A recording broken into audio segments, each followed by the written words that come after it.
नमस्कार साथियों, स्वागत है आपका आपकी यूट्यूब चैनल पे पाठन सर की पाठशाला में। आप सीख रहे हैं हमारे साथ इंग्लिश ग्रामर।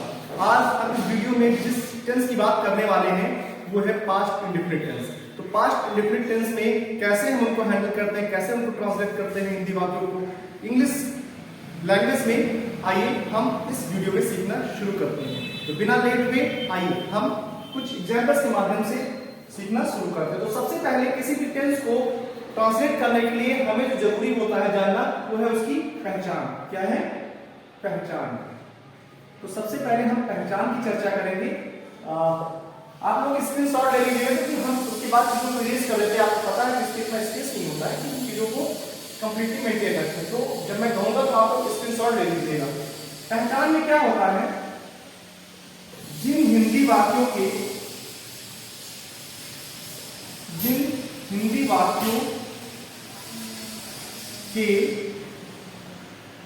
अंत में, जिन हिंदी वाक्यों के अंत में ता था, ती थी, ते थे,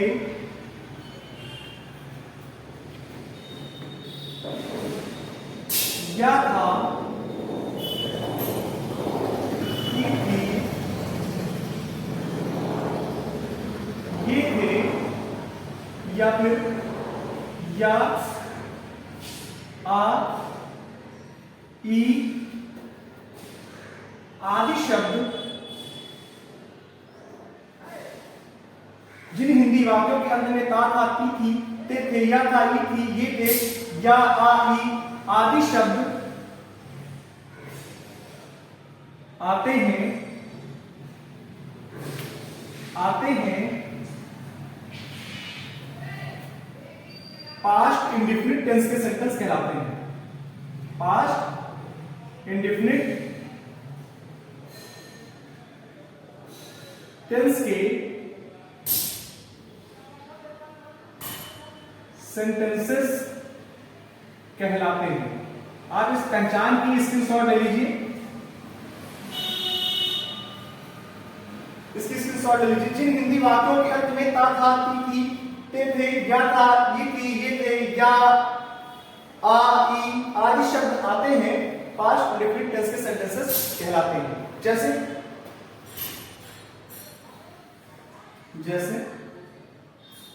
एग्जाम्पल में हम देख सकते हैं, राम खाना खाता था। राम खाना खाता था।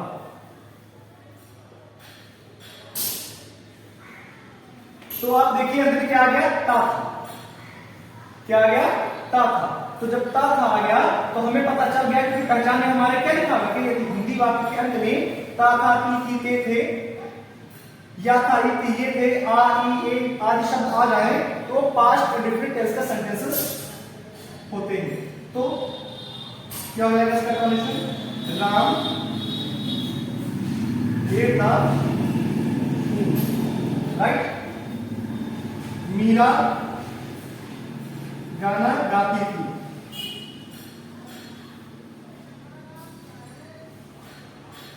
क्या हो जाएगा? Meera sang a song। तो इस प्रकार से पास्ट इंडेफिनिट टेंस की हिंदी वाक्यों के अंत में ता था, ती थी, ये थे, या था, ई थी, ये थे, या, आ, ई आदि शब्द आते हैं तो ये पास्ट इंडेफिनिट टेंस के सेंटेंसेस कहलाते हैं। जैसे राम खाना खाता था, Ram ate the food, Meera गाना गाती थी, मीरा sang a song। इस तरह से आपको इनकी पहचान हो जाएगी। तो चलिए आप लेट ना करते हुए स्क्रीनशॉट ले लीजिए। ले लिया?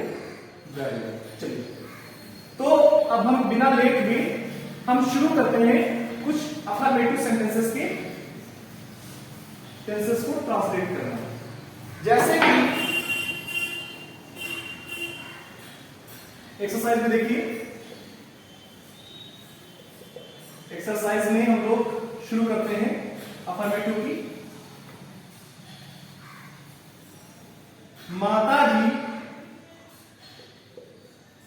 माताजी मंदिर गई थी। माता जी मंदिर गई थी, अंत में क्या गया, की थी, क्या गया, की थी। इससे हमें क्या पता चला कि ये पास्ट इंडेफिनिट टेंस का सेंटेंस है। क्या ये पास्ट इंडेफिनिट टेंस। तो पास्ट इंडेफिनिट टेंस को हैंडल करने से पहले हम अफर्मेटिव सेंटेंस के स्ट्रक्चर की बात कर लें। तो जो इसका स्ट्रक्चर होता है बच्चों, इसका जो स्ट्रक्चर होता है वो कुछ इस प्रकार होता है।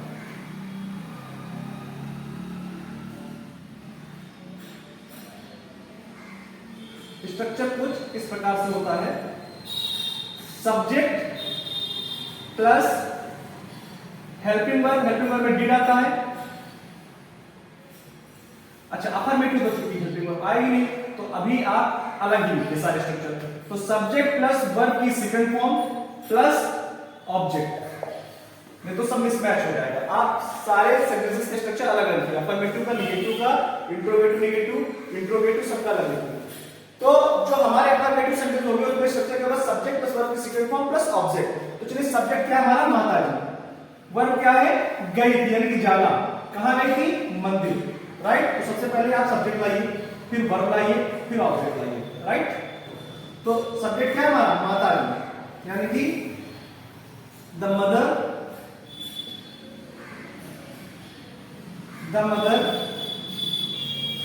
जाने के लिए क्या होगी, गो की सेकंड फॉर्म क्या रहेगी, वेंट। तो the mother went to temple, to the temple, right. The mother went to the temple, माता जी मंदिर गई थी।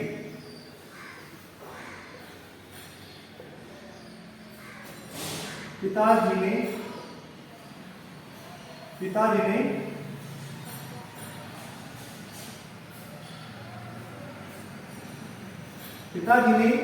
राम को पैसे दिए थे,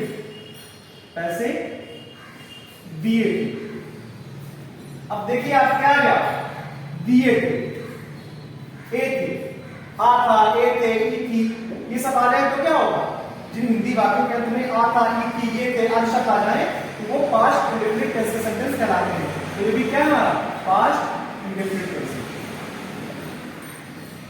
राइट। तो क्या करेंगे, सबसे पहले सब्जेक्ट लाएंगे, फिर वर्ब क्या है, देना, फिर वर्ब लाएंगे हम लोग, राइट।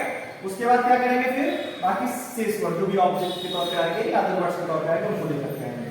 तो पिताजी यानी द फादर,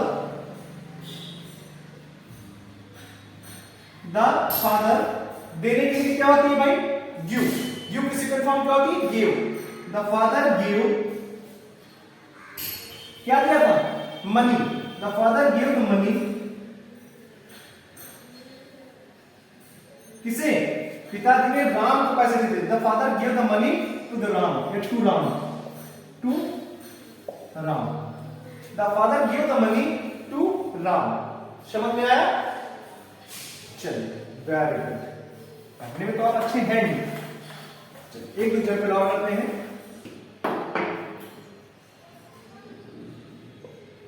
सुमित ने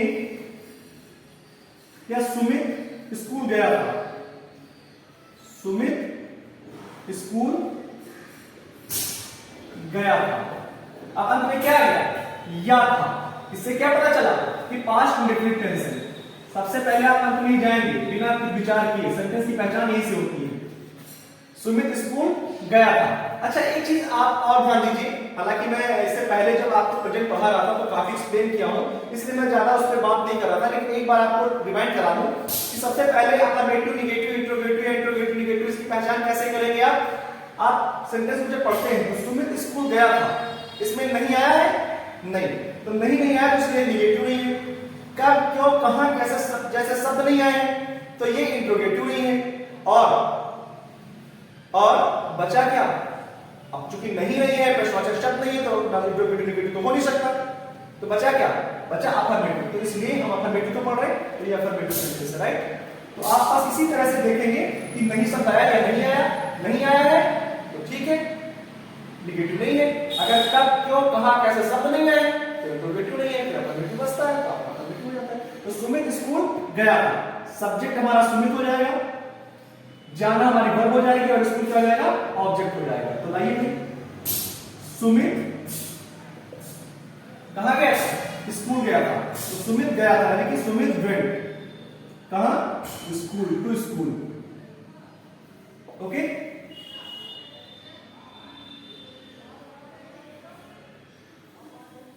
मैं पढ़ने जाता था, मैं पढ़ने जाता था। अब देखिए अभी क्या आ गया, था, तो किसकी पहचान है, पास्ट इंडिफिनिट, यानी कि ये भी क्या है, हमारा पास्ट इंडिफिनिट टेंस का सेंटेंस है, राइट। क्या हो जाएगा, सब्जेक्ट क्या है मेरा, आई, जाना क्या है, वर्ब, और पढ़ने क्या है, क्या है भाई, ऑब्जेक्ट के तौर पे आया है यहाँ पे इंफिनिटिव, राइट। तो आई, मैं, गया था, सॉरी जाता था, यानी कि वेंट कहां भाई, पढ़ने, I went to read, I went to read. Okay, very good. चलिए कुछ और सेंटेंस करते हैं।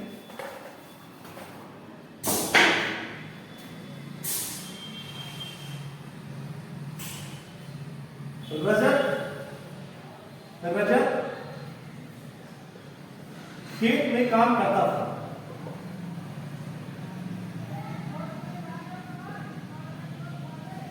रजत खेत में काम करता था, सब्जेक्ट क्या हमारा, अच्छा सबसे पहले पहचान था, क्या है, था, यानी कि हमारा क्या है, पास्ट इंडेफिनिट टेंस, क्या है, पास्ट इंडेफिनिट। क्यों, क्योंकि सेंटेंस के अंत में क्या आ गया, था। सब्जेक्ट क्या है हमारा, रजत, काम करना क्या है हमारा, वर्ब, और खेत में क्या हो जाएगा यहाँ पे, ऑब्जेक्ट, राइट। तो सबसे पहले रजत काम करने की क्या थी, वर्ब, क्या होगा, वर्ब। रजत वर्ब कहां भाई, खेत में, in the field, Rajat verb in the field, right. तो इस तरह से आपने देखा कि अफर्मेटिव सेंटेंसेस को हम कैसे हैंडल करेंगे, सब्जेक्ट के बाद वर्ब का सेकंड फॉर्म, फिर उसके बाद ऑब्जेक्ट, इस तरह से हमारा स्ट्रक्चर रहेगा। सबसे पहले हम क्या करेंगे, सबसे पहले हम सेंटेंस को रीड करेंगे, रीड करने के बाद हम यहाँ लास्ट में जाकर के टेंस की क्लियरिटी करेंगे कि टेंस क्या है, अगर पता चल जाएगा कि पास्ट इंडेफिनिट है, तो हम सेंटेंस का नेचर जानने की कोशिश करेंगे कि अफर्मेटिव है, नेगेटिव है, इंटरोगेटिव है। यदि हम देखते हैं कि इसमें कहीं नहीं आया है तो ये नेगेटिव नहीं है, इसमें कब, क्यों, कहां, कैसे जैसे शब्द नहीं आए हैं जो कि प्रश्नवाचक शब्द होते हैं तो ये इंटरोगेटिव नहीं है, और इस तरह से बचा हमारा अफर्मेटिव, ये अफर्मेटिव सेंटेंस है। तो अफर्मेटिव सेंटेंस कंफर्म हो जाने पर हम आते हैं अपने स्ट्रक्चर के पास, जो कि सेंटेंस में ट्रांसलेट करने के लिए फॉलो करना होता है। सबसे पहले सब्जेक्ट लाना होता है, फिर सेकंड फॉर्म लानी होती है, फिर ऑब्जेक्ट लाना होता है। तो इस प्रकार से आपने देखा कि कैसे हमें पास्ट इंडेफिनिट टेंस के अफर्मेटिव सेंटेंसेस को इंग्लिश में ट्रांसलेट करना है। इसी प्रकार से हमारे साथ जुड़े रहने के लिए अभी और अभी हमारे YouTube चैनल को सब्सक्राइब कर लीजिए, ताकि आप हमारे साथ न सिर्फ इंग्लिश ग्रामर बल्कि इसके साथ साथ literature, mathematics, science subject free of cost crystal clear तरीके से सीख सकें और अपनी नॉलेज को ग्रो कर सकें। Thank you so much.